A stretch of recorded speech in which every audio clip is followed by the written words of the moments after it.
Қайырлы күн баршаңызға достар, сіздермен Ләззат. Бүгін сіздерге қазіргі таңда хит болып жатқан морковный, яғни сәбізді пирогты жасайтын боламыз. Мен бұл пирогты көп ойландым, сәбіздің дәмі шығады ма деп, жасайын ба, жасамайын ба деп. Бірақ ойланғаным бекер екен. Сәбіздің дәмі мүлдем білінбейді, өте дәмді, маған шын мәнісінде өте қатты ұнады. Сіздер де жасап көріңіздер, өте дәмді әрі жұп-жұмсақ болып шығады. Қараңыздаршы, түрінің өзі сондай әдемі. Бізге қажетті сұйық май, жұмыртқа, қант, ұн, сәбіз және де грек жаңғағы қажет болады.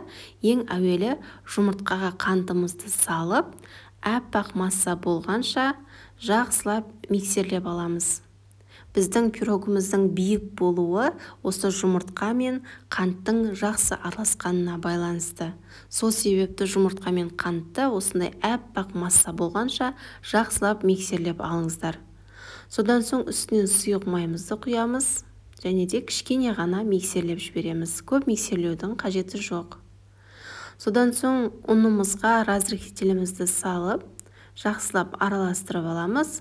Міндетті түрде ұн елегішпен 2 бөлікке бөліп, ұнымызды саламыз. Онды бірден салып жібермеңіздер, және де ұн елегішпен өткізу міндетті. Сонда сіздердің ауа алмасы пирогтарыңыз биік болады. Тағы да жартысын саламыз, және де бір келкі болғанша миксерлеп аламыз. Және де ең соңында шетінде тұрған ұндарды лопатканың көмегімен бір жаққа жинап, тағы да кішкене миксерлеп жіберіңіздер. Ең бастысы түйіршік болып қалмасын. Содан соң сәбізімізді міндетті түрде үккіштің өте майда көзімен өткізіп алыңыздар. Ең бастысы өте майда болу керек сәбізімізді. Және де мен үстінен грек жаңғағын салып жібердім. Барлығыны лопатканың көмегімен жақсылап бір келкі болғанша араластырыңыз. Миксерлеудің қажеті жоқ, тек қана лопатканың көмегімен төменнен жоғары қарай дәл осылай бір келкі болғанша жақсылап араластырып аласыздар. Міне, көріп тұрғандарыңызды жақсылап араластырып алдым. Сәбізді массамыз дайын. Енді біз ортасындағы начинкасын дайындайтын боламыз. Бізге творожный сыр және де қант, бір жұмыртқа және де біраз қасық крахмал, біраз қасық қаймағымызды салып, бір келкі болғанша миксерлейміз. Творожный сыр қосылғандықтан бұл пирогтың дәміне сөз жоқ, шыны керек. Сіздер міндетті түрде жасап көрулеріңіз керек. Міне, бір келкі болды, біздің начинкамыз дайын. Енді 24 сантиметрлік формамызға сәбізді массамыздың тең жартысын салыңыздар.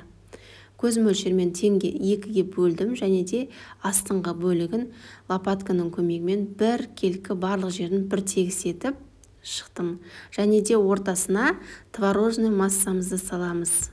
Творожный сыр қосылған массамызды бір жерге салмаңыздар, әр жерге қойыңыздар, сонда қазір сіздерге жаюға ыңғайлы болады.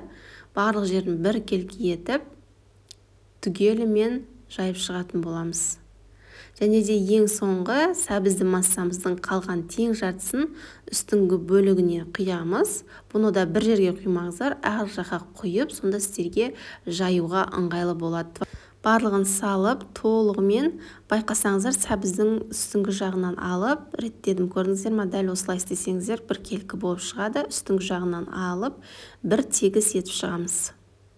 Міне, осымен пирогымызды 170 градуста алдын ала қызып тұрған пеште 45-50 минут шамасында пісіріп алыңыздар. Піскенін міндетті түрде ағаш таяқшамен тексеріңіздер. Пирог бастапқыда көтеріледі, содан соң кішкене ғана түседі.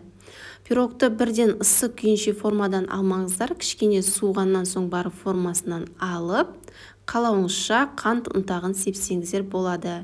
Мен қант ұнтағын септім, кішкене.